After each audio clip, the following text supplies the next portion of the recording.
All right, I am happy to be with Anderson Miller, former draft pick by the Kansas City Royals. Anderson, how you doing, man? I'm good, man. I just got done working out. It's nice to be on the interview side again. The one being interviewed, not giving the interview. This is nice, man. I get to sit back, relax, and enjoy this. So let's do it.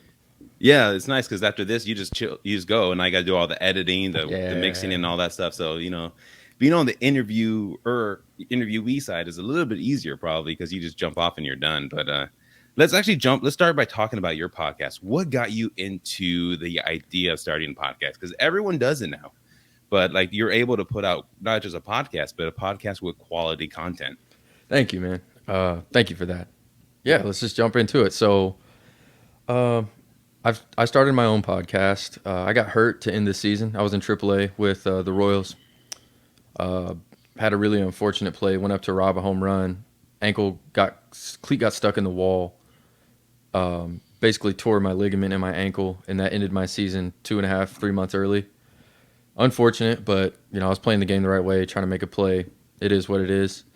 So I went down to Arizona, and you have a lot of time to reflect when you're in rehab, right? So, Hmm. you go to the field, you do your rehab, you do your workout, you do some hot tub, cold tub therapy, all that stuff, and then you've got the rest of the day.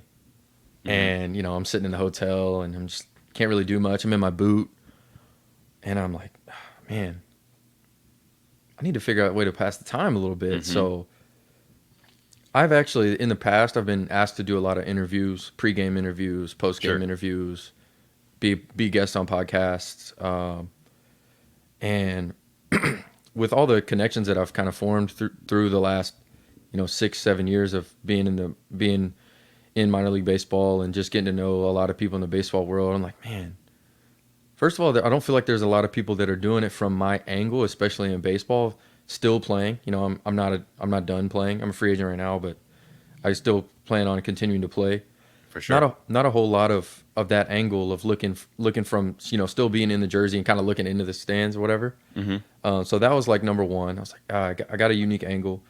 I know a lot of people that everyone gets to see the player, but they don't necessarily know the person under the jersey. Right.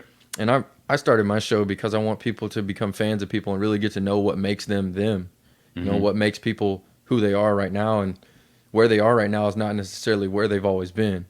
So all of that considered, I just started kind of drafting away notes on everything, and I'm like, Hmm.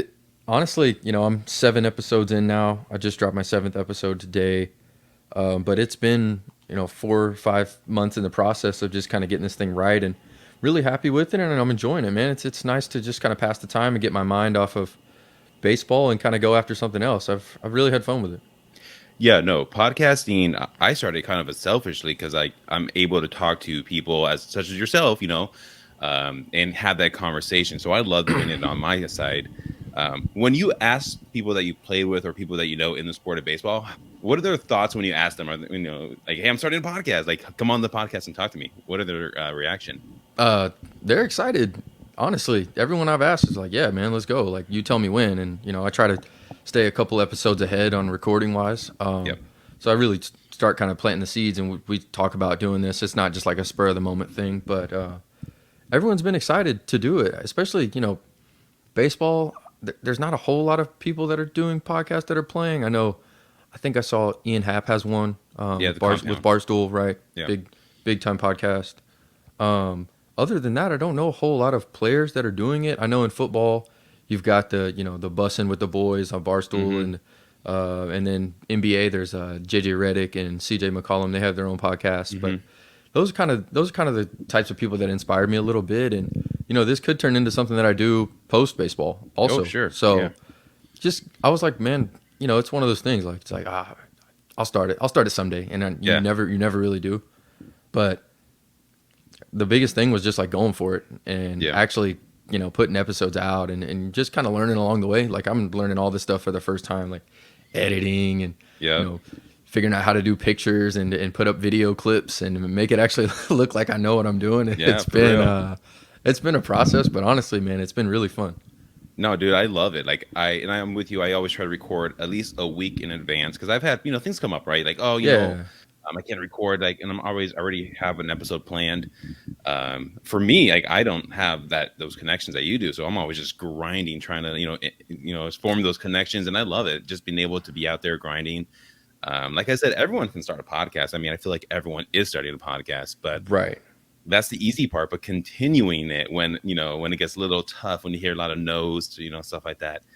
So tell me, what got you into baseball? Like, at what age did you realize, like, I love this game and I can play it and I can play it really well? So I've always played baseball. I was growing up, I was a three sport guy. I played basketball, football, baseball. My dad was actually a college basketball player. Um, so I was always doing all three, but baseball always came to me the easiest. But like honestly, hooping was my favorite by Okay. far. I love to play basketball. Like, and I still do.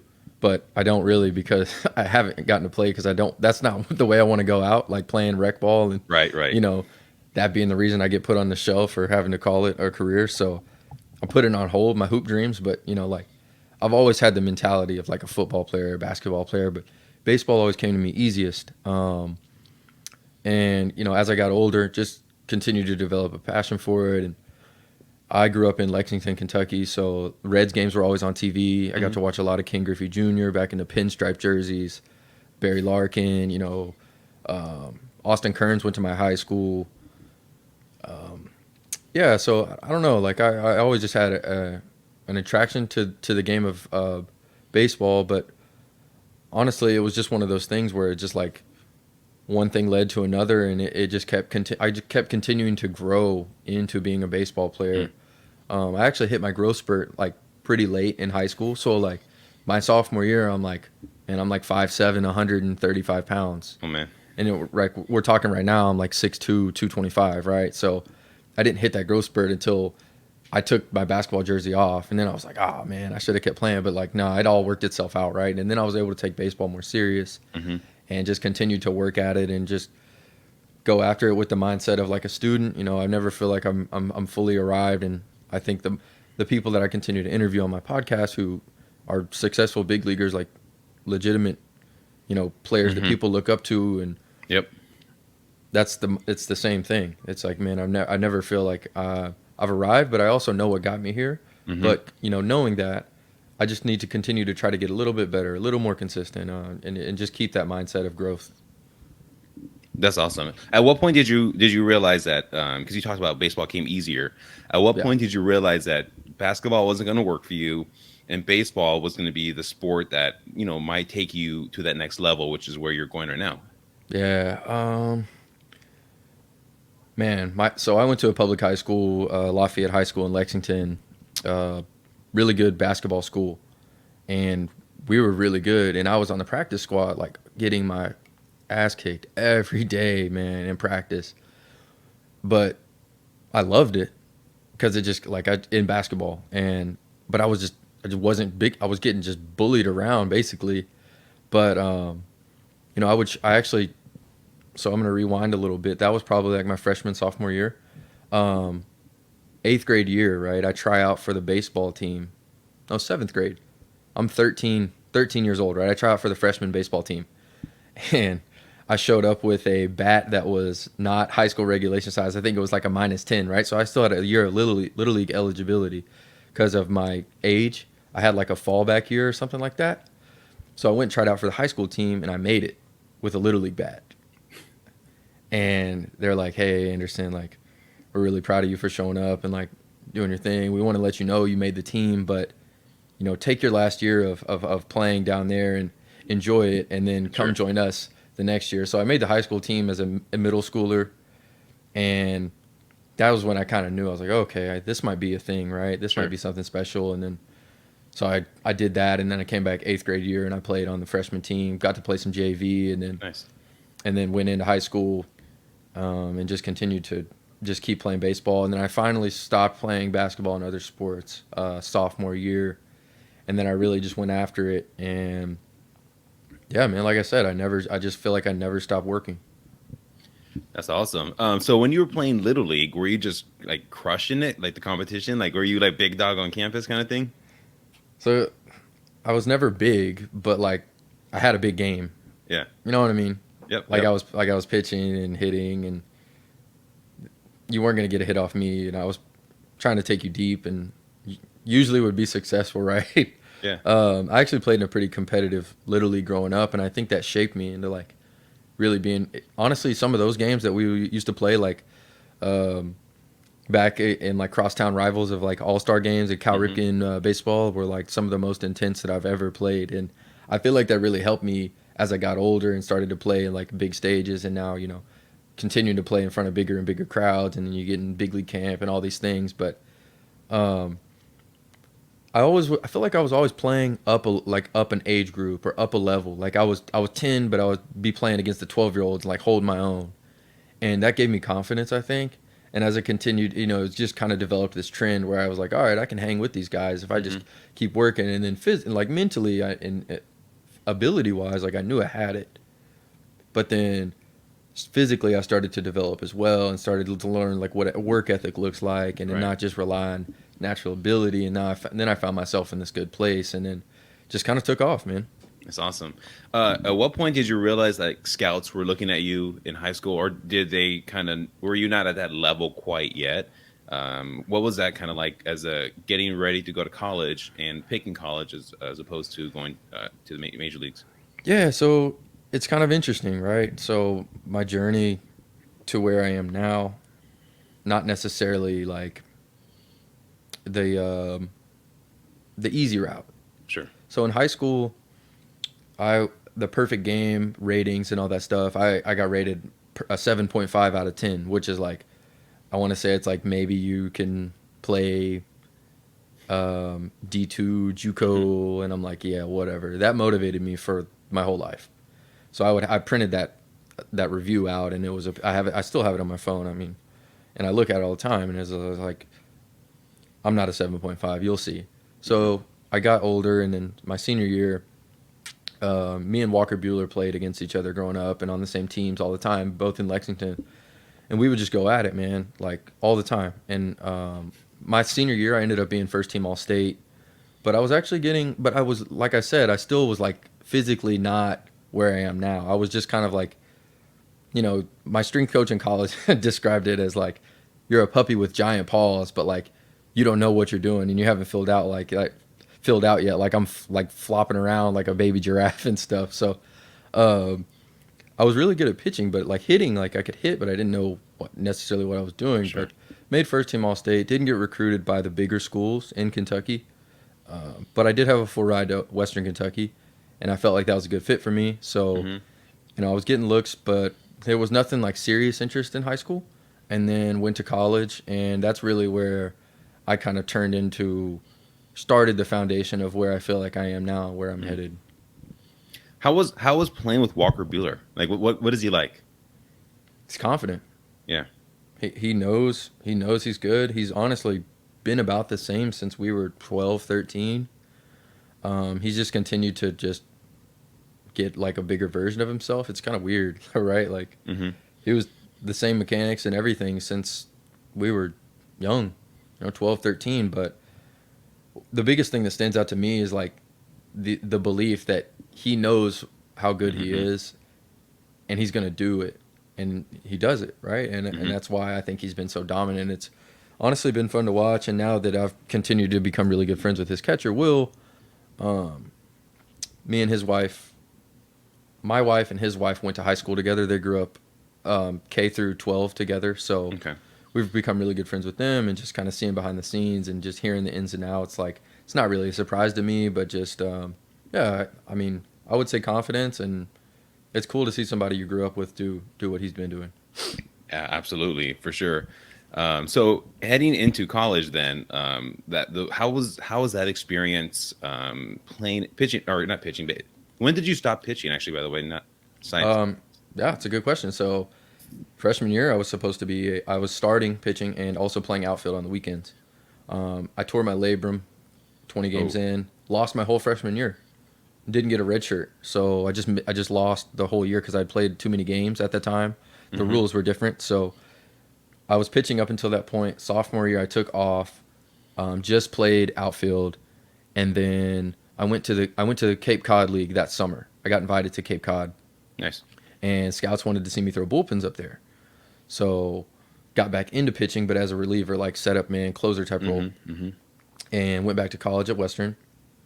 Through all fall, started throwing at the early part of the season, but then I started really kind of tapping into some power and like my position player potential. Yep. And they were like, okay, this guy's going to be a position player. But hey, always got it in the back pocket. But I stopped. Yeah. I stopped in like 2015. Well, you never know. I mean, there's all countless stories of You outfielders, never know. infielders turning to pitchers, and I Right. think of Sean Doolittle, who was a first baseman and like Yeah. really good first baseman. Then he became one of the best closers in baseball for a good stretch of time. So Yeah. hey, you never know, Anderson. If Never. keep that in your back pocket, you may end up being a lights out reliever at some point. Hey, man, you never know. Was there anyone that you played with in college that you were able to just take deep that's now in the big leagues that you can kind of flex on? Uh, I don't want to. No, I don't want to flex on anybody. But man, I will say my best games were against the SEC, um, Vandy, Tennessee, Kentucky, Mississippi State. Those were kind of what elevated my draft stock because I went to a smaller school. Right. So those games I always had circled on my calendar. Like it's time, especially like my junior year it was Dansby, Bueller, Fulmer, Wow. all those guys there, and I actually that was probably my in college the coolest home run I hit. There's a Fangraphs article on where the ball landed. Um, I'll have to send that over to you at some point. Yeah, But they yeah. they Google mapped like where the ball landed outside of Vandy Stadium because it like went over the street behind the right field fence. And that was one of those. That was one of those moments where it was like, okay, this dude's for real. Yeah. And that I look back on and I'm like, okay, that was really really cool, man. Who did you hit it off? I don't know, something like Oh, that. okay. It doesn't matter. It's all good. No, I mean, use this opportunity. You're humble, but use this chance. We'll pump you up a little bit here. So how was it getting drafted by a team that had just made it to the World Series in back-to-back years? So it's interesting, man. Obviously, I'm coming out of being with the Royals for 6 years now, so I've gotten to see the transition and this kind of reemergence Yeah. and this cycle, right? So for teams, especially a small market team like that, to win a World Series and to get to a World Series, you have to trade a lot of pieces to bring in guys Right. to help you down the stretch, right? You see it a lot with like the Padres and the Dodgers and teams like that that can afford to let go of prospects to get in big name guys to finish Yeah. out that postseason run. Yep. So the Royals to do that, they like cleaned out the system. And when I first got there, it was pretty empty, man. It really was. So, my first 2-3 years in the system, minor league teams were bad. For real. Like we were bad. Yeah. Yeah. But there was some talent there. And then, you fast forward to the last 3 or 4 years, 3 years, really, to be specific, like 2019, we brought in a new hitting department, started focusing on new technology and some younger minds in the game. And then you back that up with some good draft picks and some young talent. And we all kind of rose up together, man. It was pretty cool for me, especially because like they kind of leaned on me to be like that player leader / Sure. role for these guys, for the younger guys to like buy in, like, look, it's working for this guy, or like, look how much he's changed as we've come in. Like, you guys can do this too. And now our system in the last year or so, 2020 was a wash, but 2021, from where it was when I first got drafted, man, the system went from being like bottom 5 in every hitting category to being top 5 in this last year. Like, legitimately changed guys' careers around. It was really cool to see the whole, like, to see it all come full circle. And, big league team, that's really out of your hands, but just to see like what I was a part of change and kind of be a part of the change, really cool. You mentioned that you were kind of like that leader that people kind of looked up to since you were kind of there at the beginning of that process. Sure. How did you feel knowing that there were younger players looking up to you? And how do you feed off that energy? It's a privilege. To be honest, for sure. especially with the guys that are looking up to me, we're talking like Prado and Melendez and Bobby Witt and some other guys in there that are really trying to see how I respond to things. Hmm. And I think I was at a point in my career where it was like, okay, I need to make this change because I was getting to you get to the higher levels of the minors and things that you can get away with on talent alone or not really necessarily knowing how to do everything perfectly can work up to a certain point, and then you've got to make adjustments where it's like, okay, I need to train to be able to have things that are going to make me successful in the big Right. leagues. And I was at that point, and like I said, I always had that mindset of like I'm a student. I can Hmm. learn from anybody, and if I'm going to do something, I'm just going to fully embrace it and go for it. And I did, and um, just went in all in on it, and it really was cool to see. But honestly, like having that role or that responsibility, I view that as a privilege. And another reason why I kind of started the podcast, man, it's because like my voice can help somebody that, Sure. and hopefully not have to go through things that I went through or learn from things that I went through that Hmm. I didn't necessarily have any help through, or had to learn things from other people, and it just can kind of close that time gap down to help them kind of become the best version of themselves. Dude, that's awesome. I love that mentality. Was there anybody that you looked up to in that same way, that kind of was able to kind of guide you through your career? Because I mean, everyone's always looking up to somebody, Yeah, or you can always learn from somebody. Who was maybe someone in the big leagues, or in even in your same level, who was someone you kind of respected, and um, maybe they didn't know, but you were like watching them and learning from them. sure. So in the off season, I live here in Louisville, Kentucky, Okay. and University of Louisville cranks out a ton of draft picks, right? Like quality big league players as well. Just a quality program overall. Hmm. And with me living here, I've gotten the chance to train. I spend my off seasons around some really like good big league players. Specifically, the one that's probably helped me the most is Adam Duvall with the Braves. Um, I spent my first 4 or 5 off seasons around him. Hmm. He just recently moved to Nashville, so he's not here this year. Hmm. But he's a Gold Glove outfielder. Right. Has hit 30 and 100 with the Reds, and now this year with the Braves had a great season again. Um, Getting to see how he goes about his stuff for me was eye opening, and it helped me kind of see what kind of discipline and consistency it takes to be that type of player. Hmm. And a lot of people are putting stuff up on IG every day of how they're working, but like this dude wasn't, and he was just working. And Sure. it was more of like I'm gonna let what I do, what my plays speak for me, not putting a bunch of shit up on IG. Like Hmm. Devonte Adams the other day had that quote. He was like, I'm not. You guys don't see what I do in the off season. I play football. I'm not doing drills, right? Hmm. And those he would just stack good day after good day up and good month after good month up, and then he would go to spring training and do his thing, and it just kept happening year after year. And I'm like, okay, that's what it takes. Yeah. I need to try my best to emulate that. And I was lucky enough because now I'm 27, but I want to say he's 31 or 32. So he's been a little bit older than me and Sure. just always a little bit ahead. And I've always just tried to keep closing that gap, keep getting closer. But it's nice, man, because I always say, tell this to kids that I work with or like other dudes I'm training with. If you look around and you're the best dude in the room, like you're the best at everything, you're in the wrong Hmm. place. Right. You're That's a not. good You're point. not. You're not. You shouldn't feel like you are the best in the like. You shouldn't be because that means you're Hmm. not challenging yourself or pushing yourself. If you're just having success, that doesn't mean you need to fail all the time either. But like, it's just always trying to surround yourself with people that are where you want to get to, type of thing.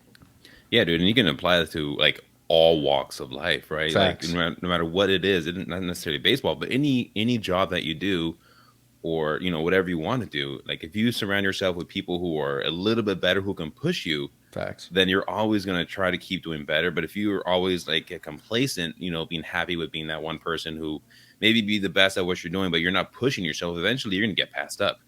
For And like sure. you talk about like the minor leagues, especially because like the minor leagues is a grind. Like there's every day there's people trying to take your spot, trying to jump above you. how was it playing in the minor league system? With that mentality, knowing that it's a me. You have to think about yourself, but at the same time, like you're still a team. Right. How was it playing in the minor leagues? What was your experience like? Um, it's tricky because I think in the younger level, the lower levels of the minor league, you're like, oh, this is cool. Like we're all in this Yeah. together, type of thing. Like, oh, we all came in together, and then like 2 3 years down the road, you look around and your draft class is like wiped out, Hmm. and then it's like, okay, you were a third rounder. Yeah, you were a third rounder in 2015, but now there's a third rounder in 2016, 20. Like it's just Hmm. a never ending Hmm. cycle. And I try to tell that to the younger guys. It's like, hey man, there's another you coming soon. Yeah. So you may feel important right now, but if you're not continuing to get better and continuing to improve and show that you have like a next level that you're tapping into, you're gonna get passed up. Yeah. Which is why I kind of go back to that like mindset of this, like the student. Like I'm always trying to learn and improve because the moment you think you have it figured out, like that's when you really get passed up. I feel like. That's a good point. That's a good point. I feel like some people who never learn that lesson, you can see that, and not just baseball, but like again in life, like that's a Yeah, life lesson that we can all apply right, to our own personal lives. right. Or you learn that lesson too late. True. And then, hindsight's always 2020, right? You're Yeah. like, Yeah. man, I wish I didn't think I was too good to try this or listen to this person or my ego was too big to take that like constructive Hmm. criticism. So trying to just like put your ego to the side and just Yep. assume the best in people. It's not easy, right? Hmm. But it just it takes consistent effort and intentionality to get to that place, I think. No, absolutely. What was some of your favorite minor league stadiums or cities to play in? Hmm. Okay, so I just spent this whole year in AAA. First year in AAA, right? Uh, really fun. Alternate site. I'm gonna go ahead and the best stadium I played in was the Globe Life at Arlington. We played against the Yeah. Rangers down there in the big league stadium. So and there was no one in there. It's like a space dome. So How is it playing with nobody there? Not to get off topic. wild. It Okay. was wild. Uh, it's a really big place, and the indoor like it makes you feel like you're playing baseball in this like alternate reality. I don't even know how to explain it. That was really cool place. Another place that was cool this year, Columbus. Really good. There's like you got the hockey team and then you got the Mm. baseball team and then down the road you got Columbus Crew. So it's like and then Ohio State is in the city too. So it was just a really fun place to be. But for Hmm. me, I'm gonna have to say the highlight of places that I've played was in Low A. I was with the Royals, so that meant I played with the Lexington Legends. Like I said Okay. earlier, I'm from Lexington, Oh, that's so I awesome. was I was playing at home. So like every weekend, I would just have my homies like Thursday, Friday, Saturday coming out for the cheap drinks and cheering me on, and then just getting to dap them up after the game and just talk to all the people that I kind of came up with and Hmm. had been along the ride through some of the ups and downs, and that was really fun, man. Playing there in my hometown, it doesn't get any better than that. Yeah. The only way it could get better is if it was the big leagues. I always say Yeah. that, but I enjoyed Someday. that. Yeah, Someday. facts. I Like I enjoyed said, that a yes, lot. like yeah, yeah, speak it into existence. It's gonna happen, man. I Yes, feel sir. like it. I know. I can't wait to see you too, man. Pitching in the big leagues. That's gonna be. I don't know what team you're gonna sign with. I don't know how it's gonna work, but Well, hopefully I'm looking, not. Hopefully I'm not pitching, but we'll be up there. bro. If you're pitching too, that'd be sweet though. Because I mean, like, yeah, you do whatever you gotta do to get up there. You're right. You know what I'm saying? Like Yeah. how fast did you throw? Uh, topped out. I was sat like mid low 90s, but All right, topped out at like 95. that's good. There Uh, you go. yeah. I mean, I always say this. I would rather play. I would rather hit because when pitchers mess up, they have to think about it all the time. Dude, And it's as true. a position player, like I can make up for a mistake like on the Yeah, next play or the next pitch, and it's no big problem. It's no big deal. But yeah, man, any big league team would love to play for. I feel like I always say this, and this is just kind of me keeping that perspective that you know I'm closer today now. I'm closer now than I've ever been, sure. and I That's, kind of stick with that. that's for sure. That's good. That's a good mentality to have. Right. So you talked about some of your favorite places. What are some cities that you just like absolutely did not like playing in? Like, what are some I experiences got that you. you've had? I got you. Oh man. First one that comes to mind is Hagerstown, Maryland. The Hagerstown Suns, man. It was it was just a tough place to play. The locker room was the size of a closet. Eek. I don't actually think they're a team anymore. I think with the contraction, they got They get the they boot. shipped they got the boot, which is unfortunate because Lexington turned into an independent ball team as well. Man, let me think here. It's really hot in Arkansas Oh, I can with imagine. the Mariners. The Mariners. It's in Little Rock, Arkansas. It's Hmm. right next to the river, and it's like there's you like are like chewing on the air. It's so thick and humid. Oof. Um, not not the most fun place to play. The ball doesn't fly either. And then this year, man, I spent the year in AAA in Omaha, and the weather is crazy. Like we had a game, we had a game. It's snowing, and it looks like a playoff football game to start the year. And then in the middle of the summer, all of a sudden it's 107, Hmm. 107 degrees for those that are confused. And they sold tickets that day for $1.07. Oh, But we're out there playing in it, and I'm yeah, like, oh, and it's like 30-mile-an-hour winds, and I'm like, what is this? yeah. Um, so yeah, a couple places come to mind, but really every place can be, one way or the other. But what makes it cool is like you're going through it together with your homies, and y'all are like, hey Hmm. man, remember when we were playing and it was 150 degrees outside, or we were out Yep. there playing like we were playing football again? Like it just makes the grind and the journey of it fun that you're going along with it with your friends and teammates. No, for sure. I mean, if you're doing that with people you didn't know or in a weird, it makes it definitely so much easier knowing that you're doing it with people who are experiencing that same experience that you are. Did you ever have any like weird fan interactions, or because I know some of these minor league stadiums, the fans are pretty much like on you. Yeah. I don't know, man. I just feel like they're always kind of just around. Yeah. Um, One that I always go back to is just I'm getting on the bus. We're in San Antonio in Double A, and we had just got done playing against like Tatis and all those guys. And I'm getting on the bus, and there's always like a line of people trying to have you sign cards, and Mm-hmm. they were like, "Excuse me, what's your name, sir?" And I was like, "Bro, if you don't know my name, I'm not Yeah. signing." And it's like those ones get you a little bit. It's just like, bro, what are we doing? You know what I mean? Like you're gonna Yeah. ask me for my name because we all look the same, right? Like I'm half black, half white, so I look like all the Latinos. Yeah. I was gonna ask if you're Puerto Rican, but no. Okay. Nah, my dad's black, my mom's white, but Okay. I look like all the Latinos, the Mm-hmm. Mm-hmm. Venezuelans, Puerto Ricans, Dominicans, and I'm like, sorry, man, and I just got on the bus. I'm like, no Yeah. chance. Dang. Okay. Yeah, it is what it Wow. is. No, that's hey. I mean, fans, they be lining up like no matter where you are, at what level, they're always trying to get Yeah. those autographs. Oh man, they're everywhere. But also at the same time, like I do genuinely enjoy like fans that reach out or like Hmm. you know do they may be like talking shit to me, but like after the game they're like cool. They're like, hey man, way to play. Like we enjoyed it. Like ninth inning, like we become friends. You know what I mean? Yeah. In Columbus this year, it was like a Thursday night and they were still in school. So Ohio State was in school and it was like college night. So they start this like giant beer snake, and I was playing in left field, and like all the college students were out there, and they're like, "Miller, you suck," blah blah blah. And then like they start this beer snake, so they're getting rowdy and all Hmm. this Hmm. stuff, and they're like, you suck, you won't do this, blah blah blah. And I'm like, all right, you'll see. And I'm 2 for 2 at this point. Yeah. So I come up, and they're like, Miller, Miller, right?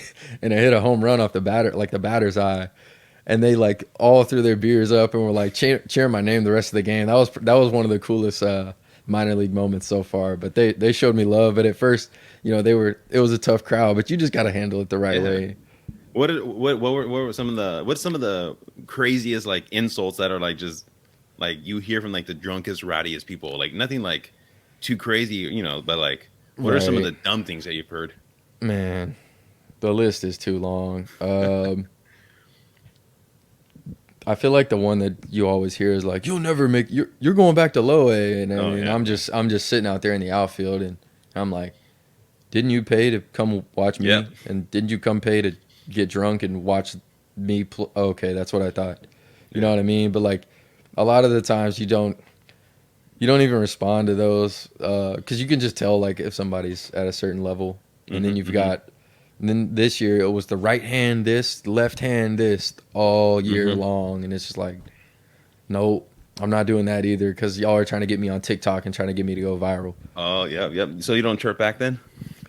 Not on those, man. Yeah, that's And fair. then the ones about your family are always too much. Right, right. Oh, it's like, okay, you can talk about me, whatever. Exactly. I'm cool with it, but like don't bring up my wife, don't bring up Yeah, anything like that. Like that's too far from me. So, I feel that. um and you see it in the NBA. Like guys have been like, "Hey, man, get these Hmm. people out of here" cuz they're Hmm. talking like sending death threats towards like their family, and it's like Yeah. at what point is it too much? But most people are lighthearted and it's in good fun. So honestly, I enjoy it because I feel like when that starts happening, I just get into a more competitive mode, and it just helps me lock in a little bit more. Do you feel like that you thrive off that energy, whether negative or positive? Yeah, I just Like, like I'm just a competitor, man. Like yeah, I I said, feel that. I grew up playing basketball, so like I always say this, man. I'm like, man, I'm playing baseball, but I feel like I got a hooper's mindset towards all this Yeah. stuff. So like, you know, that's the only thing about baseball is it's not like me versus you. There's so many other Hmm. factors. It's like umpire, crap, like stand, like weather Hmm. conditions. There's Yeah. you could smoke a ball off somebody, but like basketball and football, it's like it's me versus you. Hmm. May the best man win, and you got to deal with me for 40 plus minutes. So what are you Yeah. gonna do about it? So I miss that aspect of those things. Did you see man, who was it who posted the Reds reliever? He posted a dunk, himself dunking on Twitter. It's probably Amir Garrett, right? Amir Garrett, yeah, yeah. He used to play at St. John's. He was kind of nice. Yeah, he's a baller. And then it's funny 'cause I was just reading that today, and someone had posted like, check your ERA or something. And I'm like, dude, people are just, Right. how do you deal with that like negativity as a player? Like, because Um. it can be easy just listening to that all the time, or not even Yes. all the time, but whenever it happens. So here's the thing, right? So I try to learn from my other friends. I Hmm. got friends on the biggest teams in the game, Yeah, Dodgers, Yankees, you name it, big leaguers, and like really you don't necessarily listen to the good, but you're also not listening to the bad either. Like you post stuff, but like hmm, necessarily, why would you be reading through the comments? yeah, Or why would you be searching your name on Twitter? Like you're just asking for it. yeah, And also, like that then puts you in a place where if I'm relying on, you know, positive words to build me up, then the negative words are going to hit just like twice as it's hard. true. Facts. And I should be so secure in myself and so just confident in who I am, and just that the good or the bad don't really affect me, and I just keep moving because I'm doing this because I love the game, and I'm doing this to take care of my family and try to make an impact on other people. So really, it's just like checking yourself and making sure you don't go down those rabbit holes. Right. It's obviously easier said than done, Yeah, I but bet. I think what you notice as you just get older and you go through the successes and the ups and the downs, where times where you're hot and then other times where it's like quiet, you realize that like everybody wants to be a part of success, Hmm. but not everybody is there. No, how many people are there for you in your corner, and those are the people you really Yeah. want to celebrate the wins with, and you kind of just take inventory and you remember who was there in the Hmm. dark times, and then like who pops back up when it's going great and you're killing it or you're in the show and all that stuff. So I think it's just knowing that and just trying to keep that circle surrounded with people that were there for you when it was dark. For sure. No, absolutely. That's great. That's a really good mindset to have. You talk about those who are in your corner. Right. You mentioned you're married. How long have you been married, and how is it as a ball player now? Or what are some of the biggest differences, from being single and then now a married player? Well, we've been together for 8 years now. Okay. We met my sophomore year of college, but um, we've been married for 2018, 2019, 20, 3 years now. Just Okay. just hit 3 year anniversary. Um, Congrats. Thank you. Um, Honestly, man, it helps. It helps a lot. It's hard. The long distance was hard at the start, but like now that we're traveling together, it Hmm. allows me to kind of keep my mind off the game and try to separate things, and gives me a sense of purpose outside of the game. Right, like I'm not. That's like my whole thing is like I'm more than an athlete, bigger than a baseball player. Hmm. So with that means I'm trying to be the best husband I can be as well as the best ball player. So like when I'm at the field, like I'm locked in Hmm. on trying to be the best player I can be. But like when I'm done and I'm showered up for the day, like trying to just leave all that good or bad, take that time and then keep it moving Yeah. into just. Sorry, that's my dog. No, it's It's all a good. German Shepherd, Oh, nice. um, security dog. So just kind of being able to shift gears. I think it comes with Hmm. just getting older and Yeah. becoming more mature. Not easy at first, but now that I've been through the grind for so long, like man, Hmm. she's been here through the ups and the downs. That's good. And before I blew up, and then like through the like I said through the kind of ups and the downs, and I know she's in my corner no matter what, and I'm so thankful for that. That's incredible, man. It's just being able to have somebody like that in your corner, like not just baseball, but like all walks of life. You know what I'm saying? Like Yeah. it's incredible to have that. You talk about your faith a lot as well. How? Because I know sometimes it's almost like don't talk about that, but like you're open about it, which I respect and appreciate that. Yeah, I think there's a way to do it, man. That it's a very tricky line to navigate, Hmm. right? Like you For don't real. want for me, I don't want to come off as like in your face Yeah. about things, but also like, you know, I have no problem saying like a pregame prayer because for me, like that puts me in my right headspace. Sure. And, as I get older and just continue to like just become more confident and more Hmm. comfortable in my own skin, like I realize that that's a part of who makes me my best version of myself, and just trying to make sure that like spiritually I'm kind of locked in and tapped in, and Hmm. then everything else kind of falls into place after that. Like Yeah. for me, here, I'll grab this right here. Sure. Sure. Like right now I've been doing this Tony Okay. Dungy Yeah. uncommon. I like start my day that way, Hmm. and it just kind of puts me in the right frame of mind to just um not I'm living. It's not about me necessarily, Sure. right? Like I'm trying to impact other people, Yeah. and I think that really helps me do that, and keeps me out of the negative self talk, and Hmm. just yeah. I don't know. It's one of those things that I feel like is very important, and like I said, as I continue to get older, like now I'm like very aware of like trying to like meditate, and also kind of pairing the spirituality with faith, Sure. um, and trying to have all of those in a line, and then from that, then like I can be my best self and be comfortable in my own Yeah. skin, like I said, and not really, get wavered by negative comments or the silence Hmm. of being a free agent right now, Yeah. Man. the lockout. You know what I mean? Yep. Like Yep. it just helps navigate through the difficulties, but also keeps you grounded when things are really great too, because it's easy to ride that roller coaster, man. And if you don't have something that kind of defines who you are, then when your identity can get taken away from you, or you feel like a failure in a way because baseball went bad, Yeah. man, it can really put you in a bad headspace, and then it's really hard to perform or bounce back from all that stuff.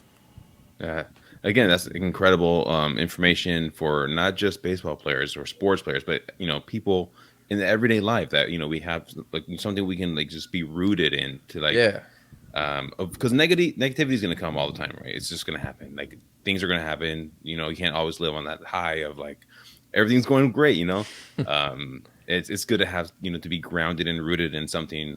And faith is definitely something that I and like my family I take a lot of pride in and like and how that goes. Of Let's course. let's end on this though. I appreciate you coming on. I love talking. I can talk forever about everything really. Me too, But man. what do you do when you're not playing baseball? Like what do you do? I know you're married, but are you a COD guy, or you just like you go out? What do you do when you're not playing baseball? Man, we love some trash television, man. Right now, me and my wife are watching Love Island season 3, Oh boy. Australia, on Hulu. Like I said, we love some trash TV. We get so wrapped up in the the relationships and the situationships and Yep. all that Yep. stuff.